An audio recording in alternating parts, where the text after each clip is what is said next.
Here's a question that's been floating around NBA circles lately. If you had to guess which player is moving the most merchandise right now, the 2025-26 jersey sales leader, who comes to mind? The league has never been deeper with talent. You've got the old guard still clinging to relevance, a middle class of superstars in their absolute prime, and then this wave of young talent that's supposedly going to carry the league for the next decade. It's almost overwhelming how many options there are. But let me narrow it down to 4 names. Option A is Luka Doncic. Option B is Victor Wembanyama. Option C is LeBron James. Option D is Stephen Curry. Got your answer locked in? If you said Steph Curry, congratulations, you're actually correct.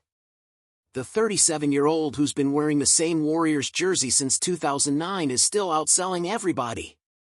Think about that for a second. A 37-year-old guard is moving more jerseys than a 7'5" alien who can shoot over anybody and block everything. More than a 7-foot big man handling the ball like a point guard. More than arguably the most skilled offensive player since prime Kobe. And definitely more than any of the young guys who are supposed to be taking over. As of late February, the top 5 in jersey sales reads like this: Steph Curry at number 1, Luka Doncic right behind him, Jalen Brunson sneaking into the top 3, Victor Wembanyama at 4, and LeBron James rounding out the top 5. Kevin Durant is still hanging around at number 12, by the way. Here's the thing that should actually concern you. This isn't some random one-year fluke. This has been the reality for a ridiculously long time.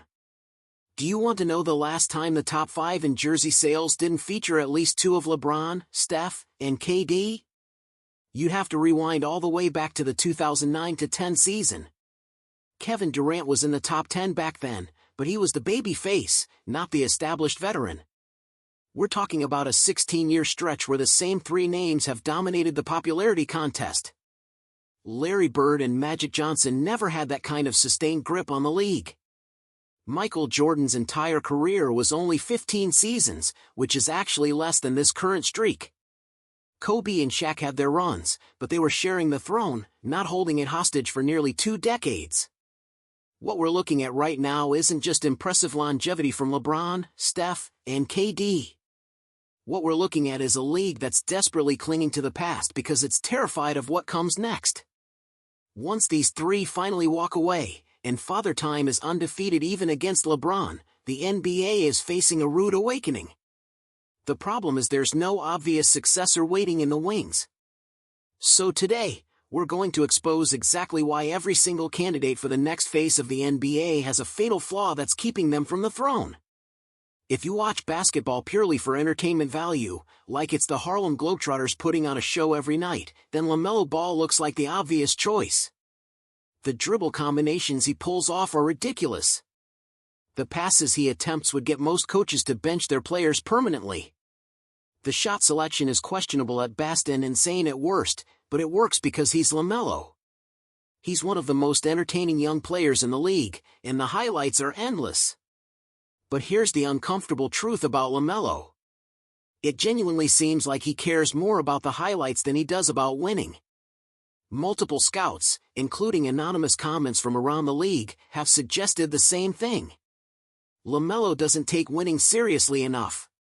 And honestly, the results back that up.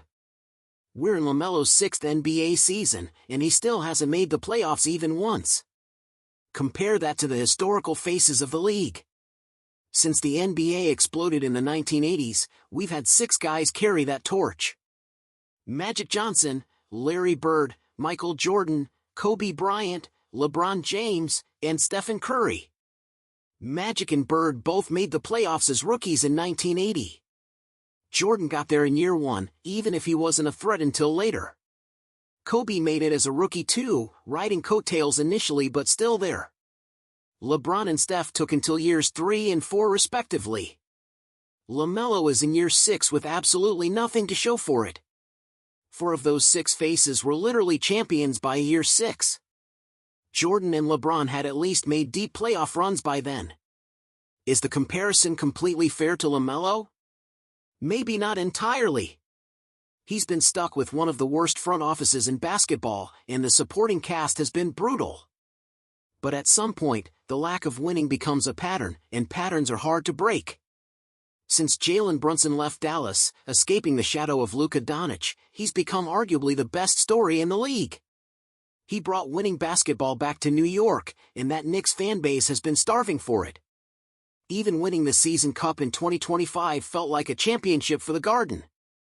But Brunson has a problem that's unique among all the potential faces of the league. He doesn't have the physical tools that scream global icon. This is harsh, but it's true. Jalen Brunson is 6 feet 2 inches with average athleticism. He can average 35 points a game, lead the Knicks to the conference finals every year, and it still might not matter. The face of the league requires an element of excitement that Brunson just doesn't possess naturally. Magic had the flashy passing in the Showtime dynasty. Bird had the shot-making and the trash talk that left people speechless. Jordan was literally called God disguised as a basketball player.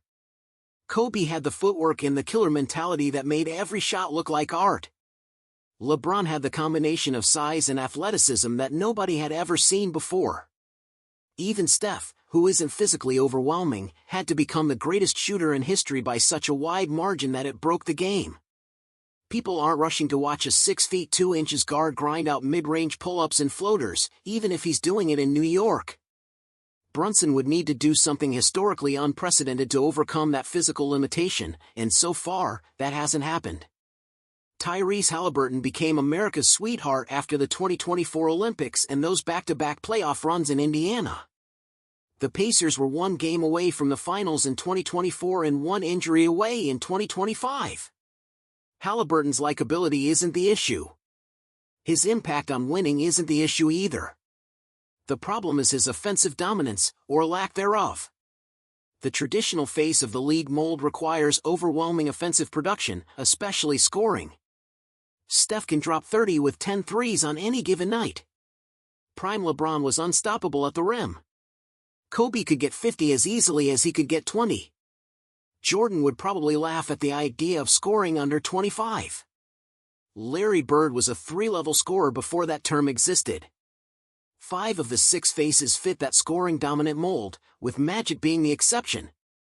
So what made Magic different? Magic won immediately. The Showtime Lakers were champions in his rookie season. He won 5 titles in his first 9 years. He revolutionized transition offense in a way that Haliburton hasn't come close to doing. And Magic was 6 feet 9 inches with a frame that could dominate games physically. He could score whenever he was asked to, he just chose to pass.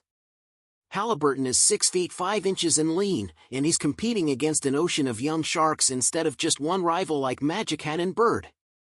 Paolo Banchero has turned into one of the scariest mismatch nightmares in the league. At 6 feet 10 inches with guard skills and legitimate athleticism, he can bully smaller defenders and blow past bigger ones. But something feels missing. Banchero has been stuck in that fringe all-star range where the numbers are good but not great. His 2025-26 numbers don't look dramatically different from his rookie season in 2023. The efficiency has hovered in the low to mid-40s since he entered the league, and the shot selection hasn't improved much either. On top of that, the Magic haven't made any real noise in the playoffs, and the regular season records have been average at best.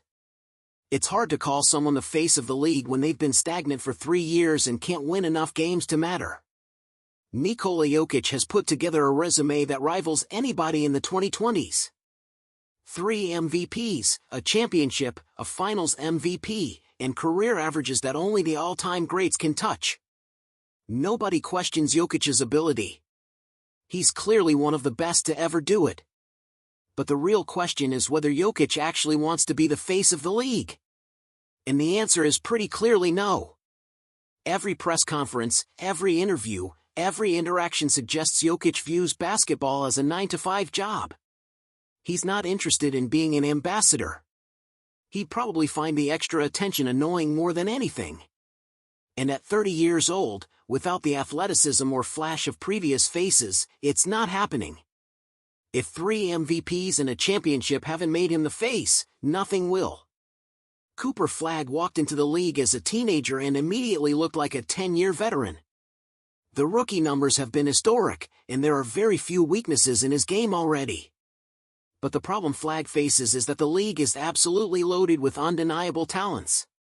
If he wants to be the standalone face, he has to take down Luka Doncic, who's averaging 33, 8, and 8.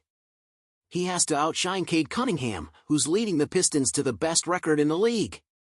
He has to beat Anthony Edwards, who drops loud 30s every night and dominates in the playoffs. He has to surpass Shai Gilgeous-Alexander, who might be the most unguardable isolation scorer we've seen in years. And he has to coexist with Victor Wembanyama, a 7'5" alien with Kobe's mentality. The competition Flagg faces is steeper than any prospect has ever dealt with.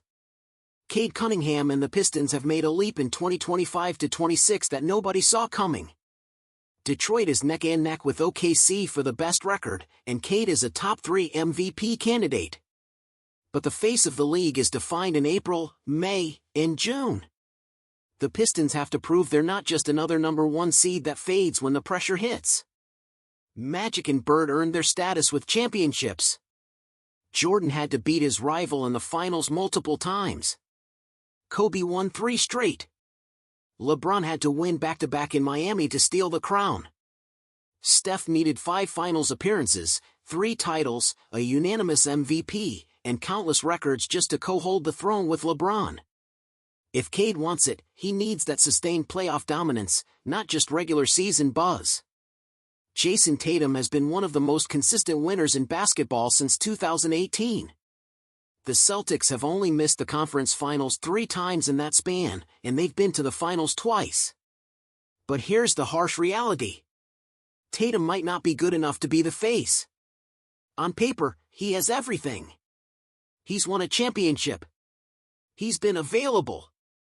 He plays for a storied franchise. He's American. But nothing Tatum does on the floor makes you stop and say, that's the guy. In 2024, the Celtics went 64-18, 7 games better than anybody else. Normally, that means the best player on that team wins MVP. Tatum finished 6th. 6th! And then he didn't win either Conference Finals MVP or Finals MVP, both going to Jaylen Brown. If Tatum had averaged 35 in the finals and won that award, nobody would call his celebrations corny. They'd call him the next Kobe. But he averaged 22 on 38% shooting instead. Not exactly face of the league material. Luka Doncic puts up numbers that rival the greatest offensive seasons in history. He's 26 and just getting started. But Luka has 0 major awards. No MVP, no Finals MVP, no championship. In year 8, every previous face of the league had already stacked multiple trophies. On top of that, half the fan base can't stand the constant complaining to refs and the defensive effort that ranges from disinterested to invisible. If Luka wants the crown, he needs to fix the attitude and actually win when it matters. Anthony Edwards checks every box on paper. Explosive scorer, unlimited confidence, killer mentality, playoff performer. But the inconsistency is real. In 2024, he outplayed Jokic in a series against Denver and then laid eggs against Dallas that cost the Timberwolves.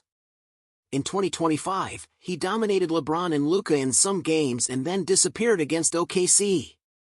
MJ and Kobe had bad games too, but they found ways to win series more often than not.